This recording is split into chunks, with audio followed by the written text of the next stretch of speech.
আসসালামু আলাইকুম ওয়া রাহমাতুল্লাহ। প্রিয় দর্শক, আজকের ভিডিওতে 30টি উপদেশমূলক ইসলামিক বাণী ও উক্তি দেওয়া হয়েছে। মনোযোগ দিয়ে দেখতে থাকুন। 1.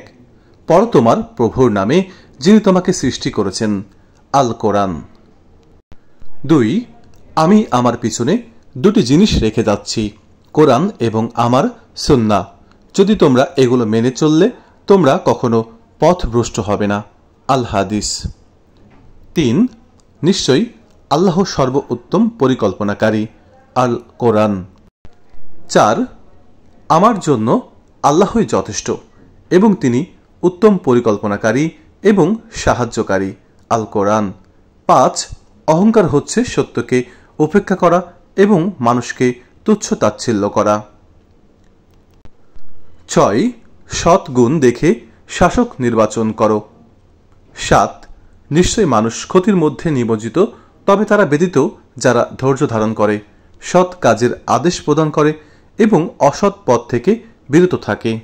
আল কোরআন। 8. জ্ঞানী হও, অহংকারী হও না। ইবাদত করো, তবে লোক দেখানোর উদ্দেশ্যে করো না। 9. যে পবিত্র থাকতে চাই আল্লাহ তাকে পবিত্র রাখেন। সহিহ বুখারী। 10.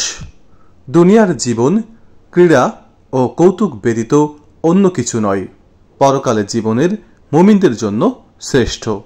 আল কোরআন। 11. যে পথ আমার সত্যের বিরোধী সে পথ ছাড়া আর কোনো পথে আমার বিপথ নেই। কাজী নজরুল ইসলাম। 12. তুমি যাকে ভালোবাসো হাসরের ময়দানে তুমি তার সাথেই থাকবে। হযরত মুহাম্মদ সাল্লাল্লাহু আলাইহি ওয়াসাল্লাম। 13. যা তুমি নিজে করো না বা করতে পারো না তা অন্য কেউ উপদেশ দিও না। হযরত আলী রাদিয়াল্লাহু তাআলা। 14. বুদ্ধিমান ও সত্যবাদী ব্যক্তি ছাড়া আর কারো সঙ্গে কামনা করো না। হযরত আলী রাদিয়াল্লাহু তাআলা। 15. হালাল রুজি অন্বেষণ করা ফরজ, ইবাদতের উপর সবচাইতে বড় ফরজ। 16. যেদিন আমি হারিয়ে যাব বুঝবে সেদিন বুঝবে, অস্ত্রপারের সন্ধ্যা তারায় আমার খবর পুছবে, বুঝবে সেদিন বুঝবে। কাজী নজরুল ইসলাম। 17. অসৎ লোক কাউকে সৎ মনে করে না, সকলকে সে নিজের মতো ভাবে। 18. নিশ্চয়ই আল্লাহ ধৈর্যশীলদের সাথে। 19. সৎ লোক বিপদে পড়লে আবার উঠে আসে, কিন্তু অসৎ লোক বিপদে পড়লে একেবারে নিপাত যায়। 20. সে ব্যক্তি পরিপূর্ণ মুমিন নয় যে নিজের তৃপ্তি সহকারে আহার করে অথচ তার প্রতিবেশী অনাহারে থাকে। আল হাদিস। 21. 5টি ঘটনার পূর্বে 5টি জিনিসকে মূল্যবান মনে করবে। বার্ধক্যের পূর্বে যৌবনকে, অসুস্থতার পূর্বে সুস্থতাকে, দারিদ্রতার পূর্বে সচ্ছলতাকে, কর্মব্যস্ততার পূর্বে অবসরকে এবং মৃত্যুর পূর্বে জীবনকে। আল হাদিস। 22. অবশ্যই আমি তোমাদের পরীক্ষা করব কিছুটা ভয়, ক্ষুধা, মাল ও জানের ক্ষতি এবং ফসলের বিনষ্টের মাধ্যমে, তবে সুসংবাদ দাও ধৈর্যশীলদের। আল কোরআন। 23. হে ঈমানদারেরা, তোমরা ধৈর্য এবং নামাজের মাধ্যমে আল্লাহর কাছে সাহায্য প্রার্থনা করো, নিশ্চয়ই আল্লাহ ধৈর্যশীলদের সাথেই আছেন। আল কোরআন। 24.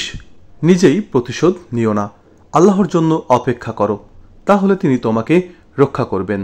হযরত সুলাইমান আলাইহিস সালাম। 25. ছোট ছোট গুনাহকে কখনো হালকা মনে করো না, কেননা সামান্য আগুন থেকেই বড় অগ্নিকাণ্ডের সূত্রপাত হয়। ইমাম ইবনুল কাইম রহমাতুল্লাহ। 26. রাসূল সাল্লাল্লাহু আলাইহি সাল্লাম বলেছেন, মদিনা থেকে ইসলাম ছড়িয়ে পড়েছে, ইসলাম আবার মদিনায় ফিরে আসবে, ঠিক যেমন সাপ তার গর্তে ফিরে যায়। আল হাদিস। 27.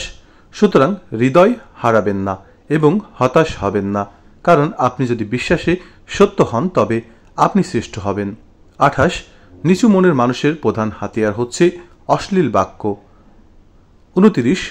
যখন পৃথিবীর কেউ আপনাকে বুঝতে চেষ্টা করে না তখন এতটুকু মনে রাখুন, আল্লাহ আপনাকে বোঝেন। 30. যদি শয়তানের পক্ষ থেকে তোমাদের কাছে কোনো মন্দ পরামর্শ আসে তাহলে আল্লাহর কাছে আশ্রয় প্রার্থনা করো, নিশ্চয়ই তিনি শ্রবণকারী, সর্বজ্ঞ। আল কোরআন। প্রিয় দর্শক শ্রোতা মণ্ডলী, ভিডিওটি সম্পূর্ণ দেখার জন্য সকলকে অসংখ্য ধন্যবাদ জানাই। ভিডিওটি ভালো লাগলে আমার চ্যানেলটিকে সাবস্ক্রাইব করুন এবং পাশে থাকা বেল আইকন বাটনটিতে ক্লিক করুন। লাইক, কমেন্ট এবং বেশি বেশি শেয়ার করতে থাকুন। প্রিয় দর্শক, সবাই ভালো থাকবেন, সুস্থ থাকবেন। আল্লাহ হাফেজ।